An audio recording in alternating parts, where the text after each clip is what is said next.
You're listening to the Options Insider Radio Network.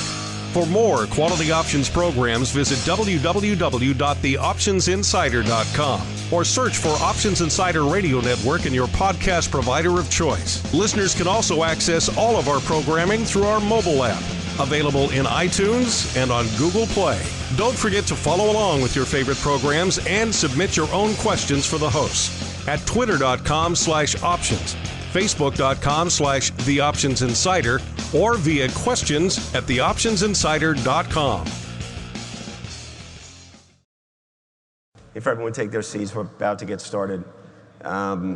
Please help me welcome John Davidson, CEO of OCC, and Russell Rhodes from the Tab Group for an OCC Fireside Chat.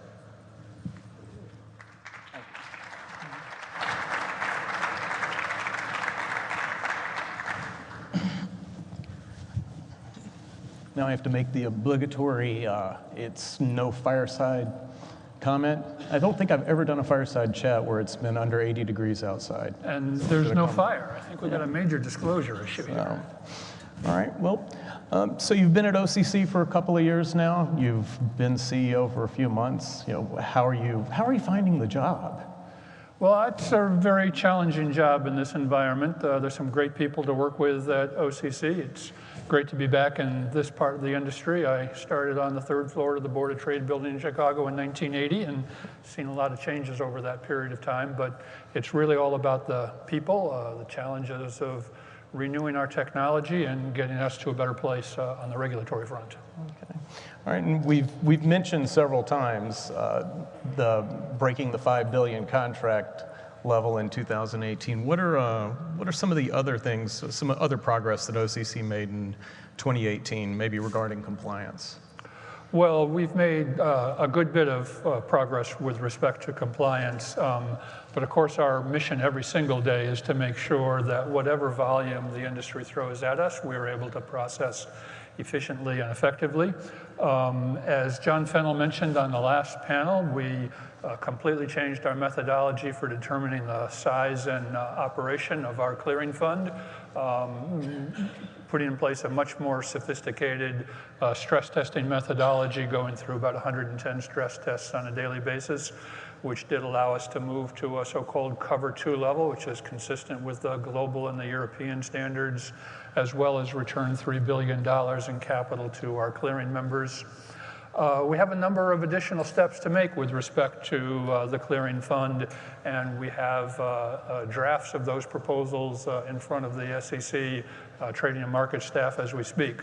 The next stage is really going to be, currently we look at large changes to the market as a whole. We need to make sure that we're appropriately scrutinizing concentrations in individual securities. So looking at idiosyncratic risk and making sure that while it probably wouldn't in any situation impact the size of the clearing fund as a whole, it might impact the clearing fund requirement for a particular firm with concentrated positions. We also need to look at wrong way risk. So we do not allow clearing members to post as collateral securities which they are the issuer of, but we don't yet have a good set of stress tests around positions that they may clear on behalf of their customers in securities which they have issued or exchange traded notes for which they are the issuer. So we'll be making those two improvements as that works through the SEC approval process. The third stage is to really make sure that we are stress testing our liquidity in an industry standard way. We do have a tremendous amount of liquidity. In 2018, we significantly increased that. So we now have $3 billion at minimum in the clearing fund in cash. Actually, many clearing members maintain with us more than the minimal level of cash. All of that cash we keep in a account at the Federal Reserve Bank of Chicago, so it's very protected from counterparty credit risk. In addition to that, we have a syndicated credit facility from a couple of dozen major international banks of $2 billion. And we have a very unique to the CCP industry relationship with the with CalPERS, the large pension fund in California, for an additional $1 million facility. So while we have more than adequate liquidity, it is the case that we do not use the most modern stress testing to determine those amounts, and that'll be the third change that we make. Okay. Outside of the financial safeguards, what other enhancements did OCC achieve last year to better serve the industry? Well, I think one of the things that we need to always be on top of as the industry utility are the models that we use to determine the adequacy of margin requirements. Margin requirements are the first line of defense for the industry. As products and strategies become more sophisticated, we've got to make sure those margin models keep up to date. So we've made a number of enhancements. First of all, what we call the daily univariate, taking various inputs into the margin models on a daily basis as opposed to a monthly basis. We took them in on a monthly basis. The margin requirements would make some fairly rude jumps as we updated those parameters. So doing it daily smooths those transitions out. We've made some changes to the volatility model. We had a pretty significant issue with the behavior of the volatility model on the 5th of February of 2018, which a number of market participants are familiar with. And we've improved and have now open for public comment. I think it was filed on the 30th of April. The Commission has published our liquidity management, making sure that we can take the bid-offer spread in various products into account in determining those margin models. So a lot of progress. The thing about models, as anyone who trades in this industry knows, is you have to keep them well-tuned and up to date, and that requires continuous vigilance. Okay. Vigilance, sorry. That's all right. Something a little bit more recent and kind of a hot-button issue, the OCC's capital plan, in light of the SEC's disapproval of the plan a little bit earlier this year. What are we doing now to strengthen its capital base to protect against any operational risks? Sure. So the important thing to understand about the capital plan is that the capital plan was not about the financial integrity of the industry. So it had nothing to do with OCC's default waterfall, had nothing to do with the way we establish margin requirements. Those margin models had nothing to do with the size of the operation of the clearing fund or our assessment capabilities under the rules. What it did have to do with is the OCC's ability to manage operational and business risks. So what are sort of cataclysmic operational risks for an institution like our own, which, by the way, hasn't had any major operational risk losses since it was established in 1973? Well, think about a fire in a data center. That requires replacing the data center so that we continue to have the appropriate level of backup and resiliency in pretty short order. That's usually an expensive proposition when you pay for a lot of technology quickly. Business loss would be a very sustained downturn in volume in the industry. We have no control over the industry's volume. We have to be able to handle everything they throw at us. But 90% of our revenue is from transaction fees. So if there was a significantly sustained reduction in volume, that would conceivably be a threat to the OCC. We are in a much different position now than we were in 2013 when we began this journey. So when we began this journey, OCC had all of $25 million in capital, about 6 weeks worth of operating expenses. That's a crazy way to run any kind of a commercial enterprise. And as a result of the actions that were taken by the board and approved by the regulator 3 times, we have significantly bolstered OCC's capital. So notwithstanding the fact that we returned $110 million of the $150 million put up by our 5 shareholder exchanges, we still operate at a level well above the $247 million that our board has determined is the appropriate minimum capital level for OCC. That determination is made on the basis of CFTC requirements to have 12 months of operating expenses and the other various requirements. So the position is a lot different than it was. Our new capital policy is working its way through our governance process, working with the board, working with our 5 shareholder exchanges, and when we're done with that process in the very near future, we will be submitting it to the Securities and Exchange Commission for approval, and there will naturally be another public comment process, and certainly encourage all of the relevant industry participants to take advantage of that public comment period. There will be some characteristics of the policy that are a little different than what you've seen in the past. Most notably, there will be no provision for OCC paying dividends. So the whole, if you will, noise and contention in the industry over the past several years with respect to the payment of dividends will no longer exist because it won't be something that we do. We do still have $40 million of our shareholders' capital on our balance sheet. We will be returning that to them before the end of the year, and then there will not be any contributed capital, and so no need for dividends from our perspective. We will have a different operating margin than we had under the capital plan. So again, if you think about OCC's revenue, 90% of it comes from transaction fees based on the volume of trading that's done on the various exchanges that we provide counterparty credit intermediation for.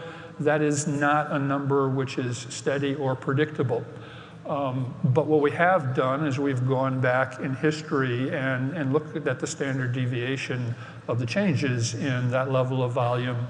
And if you look at the last 10 years, which have been relatively stable, particularly prior to the 20 years before that, the last 10 years, the standard deviation would suggest that about a 13% operating margin is sufficient to cover what we need to do to make sure that we're a viable, ongoing SIFMU and meet all of our requirements. So we'll have a much lower margin than the prior policy had.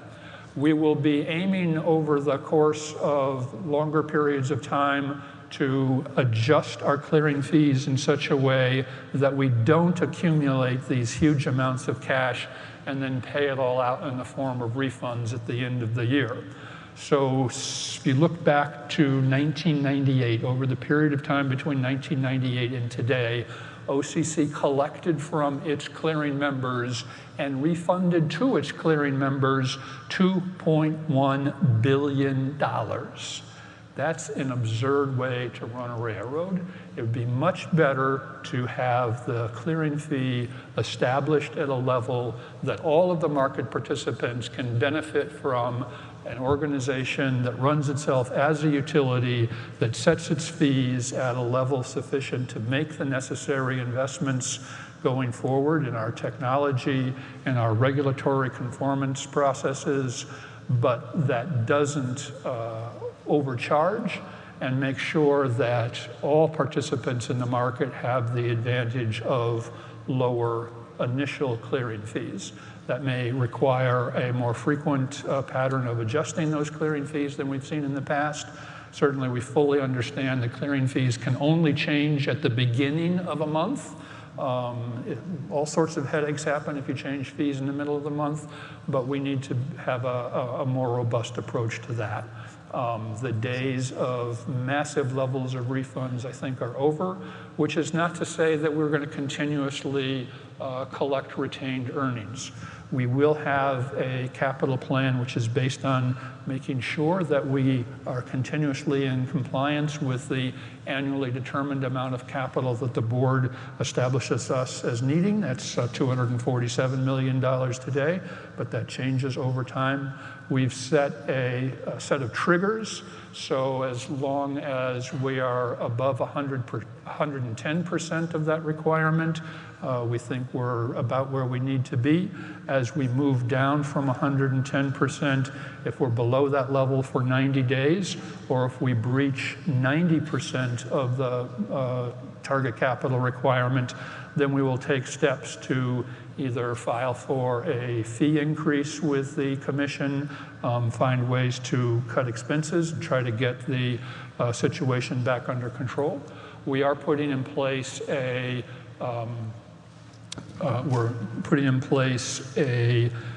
working capital line of credit with a bank credit provider so that we can draw on the working capital line of credit to smooth out the ups and downs of revenue and expenses, give us a little more flexibility than we've had in the past. If we do breach that level, then we need to have a replenishment because the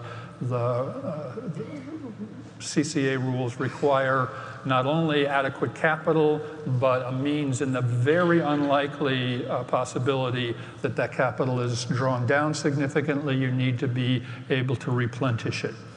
What do you need to replenish it back to? Well, the regulations are pretty clear on that. They say that you need to replenish it back to enough to operate your resolution and wind down plan.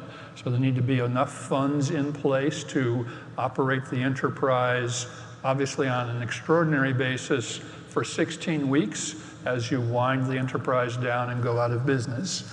That means you terminate all of the long-term investments, you terminate some of the professional fees and things of that nature and just run on a bare bones basis. That number today is about $116 million. So that's the maximum replenishment amount that we would have to fund in the current environment.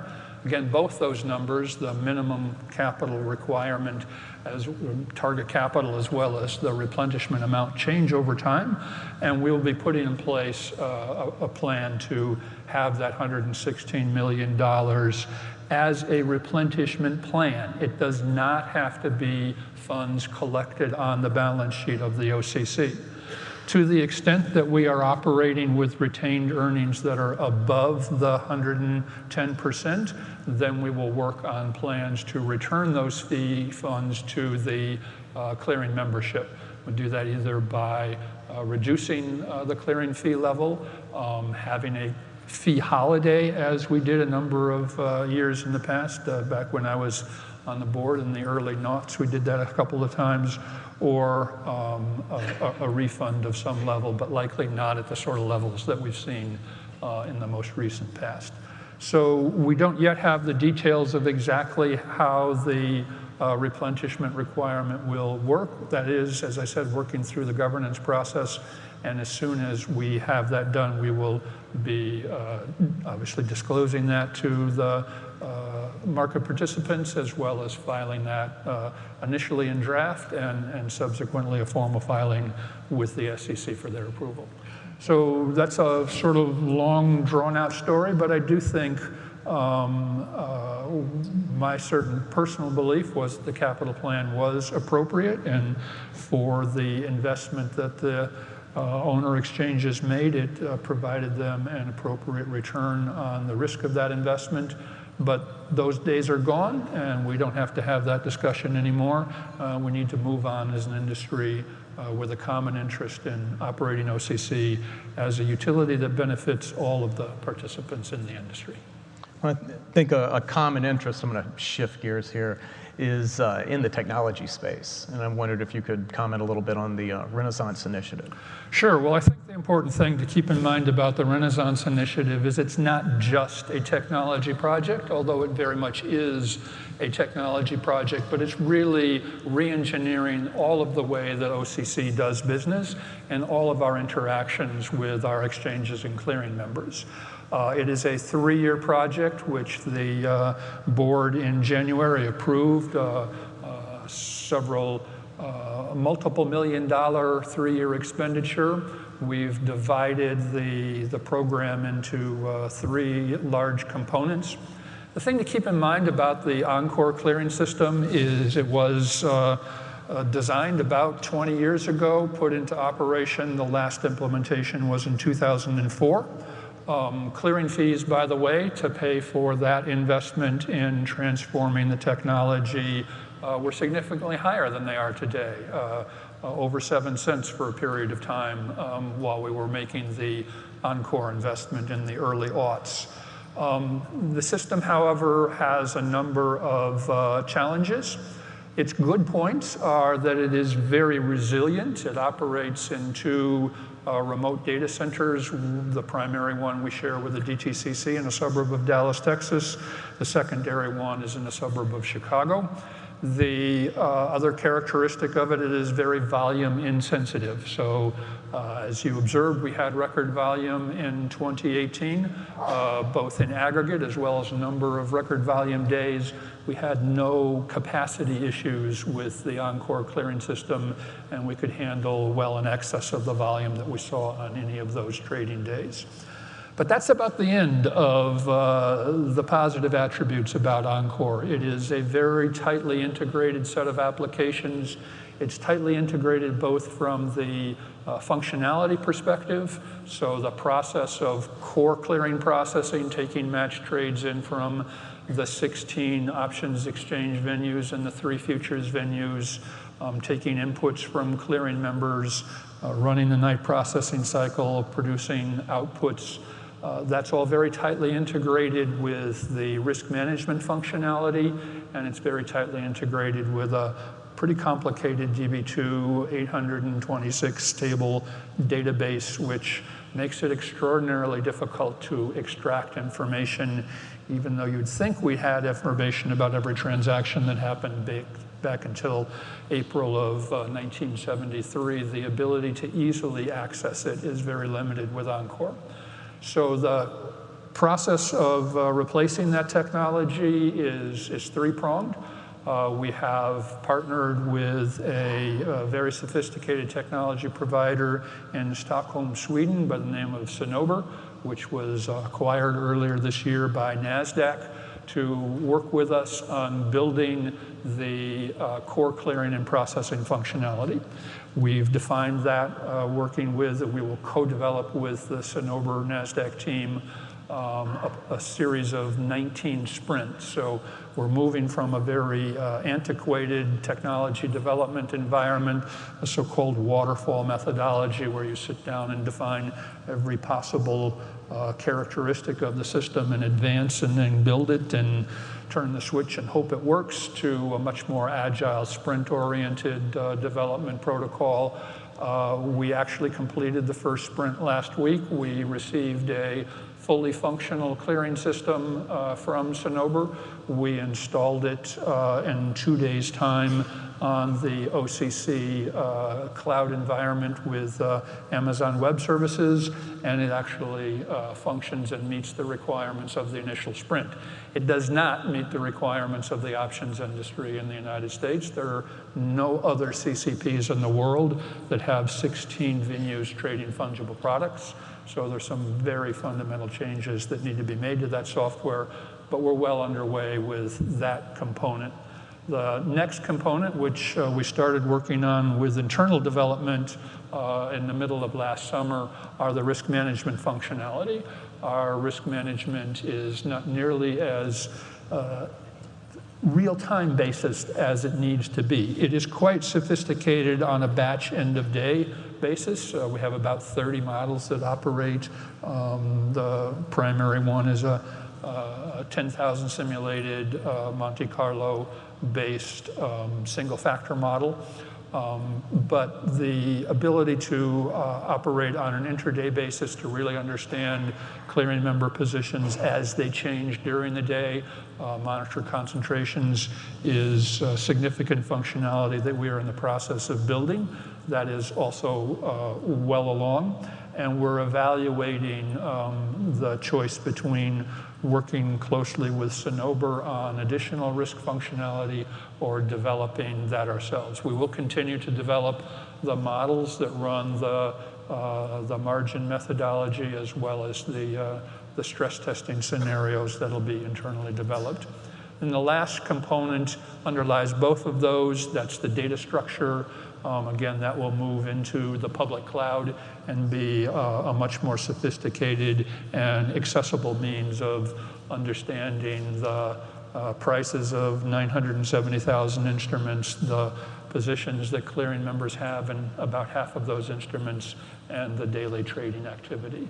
So it should give us a lot of functionality that we don't have today, responding to needs of clearing members. So clearing members need to interact with our system in a much more proactive way than they do today.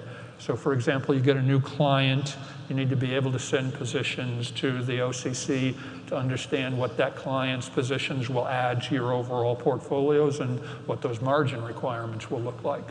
If you've got multiple trading desks, you need to be able to partition your positions in such a way that we can run the stress testing for the clearing fund on each of those partitions so that you can allocate the capital costs of that clearing fund to the different desks that participate in the markets through your firm.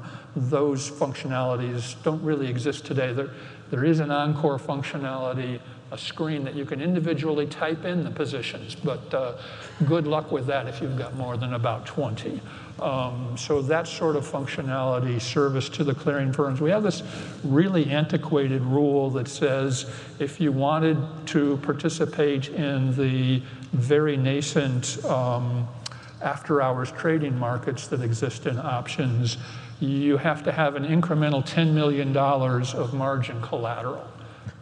$10 million, well, how'd you come up with that number? I have no clue. Why is it $10 million for every single clearing firm, regardless of size of the clearing firm or number of positions they hold or how much they trade in the ETH session? I have no clue.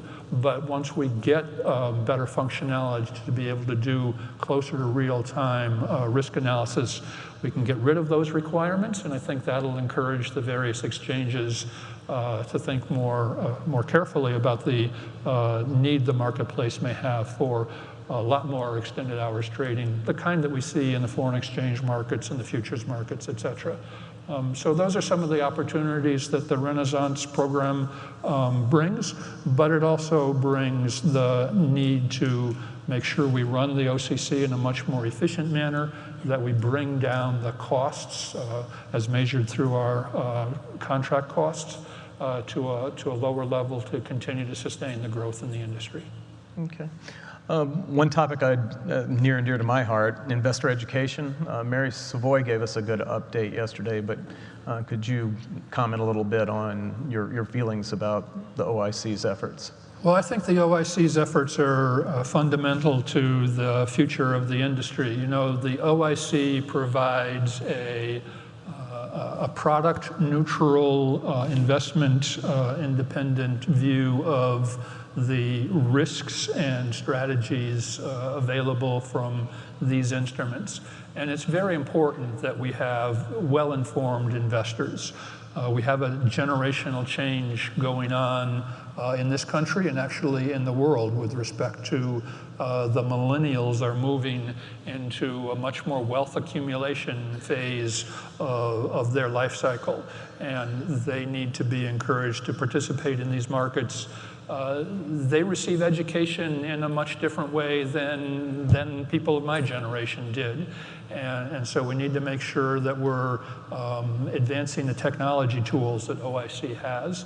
We need to partner, I think there was a good discussion at the last panel with respect to the exchanges stepping up their participation in investor education, which is very important. Obviously, the exchanges are focused on particular products, and that's fine. The OIC has a more product-neutral approach. But we also need to partner much more closely with our clearing members, make sure that we're addressing the needs of both the institutional as well as the retail investor. Mary's done a great job. We've added a couple of very talented senior managers to the portfolio, Denise Knabschen and Julie Bauer, and we think we've got a lot of more things to do in terms of investor education. These are really important risk management products. They provide important functionality to controlling loss and increasing return, but they also require a good bit of detailed understanding to make sure you're aware of their risks, and that's the mission of OIC. Okay. And then finally, you've been a strong advocate of diversity and inclusion. Can you maybe comment a little bit on why you think that's important for the overall industry? Sure. Well, I think if you look around this room, you'll see that we're not where we need to be with respect to gender diversity. We need to make sure that we are taking account for all kinds of diversity. And at the end of the day, what we're trying to do in the financial services sector is provide products that people can use to make their lives better and accumulate resources in a manner that is satisfactory to them. To do that, we need to be able to put ourselves in the shoes of those investors. And those investors are a whole host of different perspectives, different experiences, different income levels. Unless you have a diverse set of people that are working in the industry, you really can't have a good transition into the shoes of the investors. The next two giants of our industry are going to come up here. They are diverse in a lot of interesting ways. One of them, like one of the more important people in the futures industry, is an immigrant to this country. And immigrants have made a tremendous contribution to our country and to our industry. Another one of them grew up in the People's Republic of California. And that brings a whole different perspective. And I think they both started from, very humble means, and that's another important characteristic. So all those different geographic, ethnicity, gender orientations, we need to be much more diverse than we are, and that will only make us better and able to grow faster. I knew I was going to ask you that. I've been keeping score, and yesterday we were right at 50-50, but today we've really fallen behind as far as gender inclusion on the stage. On the stage, yes. Yeah. In the industry, I think you can. It's getting. I mean, anytime you've got a cigar bar, maybe you're not thinking quite as much about diversity as you could. Just a thought. All right. Well, the red light is blinking at me, so I appreciate you spending a half hour with me. And great. Now I believe a lot of people are excited to see Tom Pettifree and Blair Hall. And I'm excited myself. All right. Thank you very much. Thank you very much. Okay.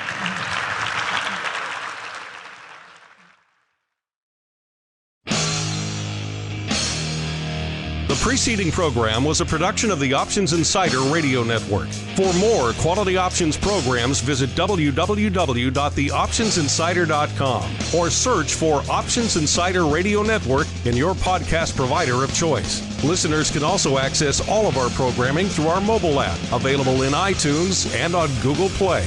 Don't forget to follow along with your favorite programs and submit your own questions for the hosts at twitter.com/options, facebook.com/theoptionsinsider, or via questions@theoptionsinsider.com.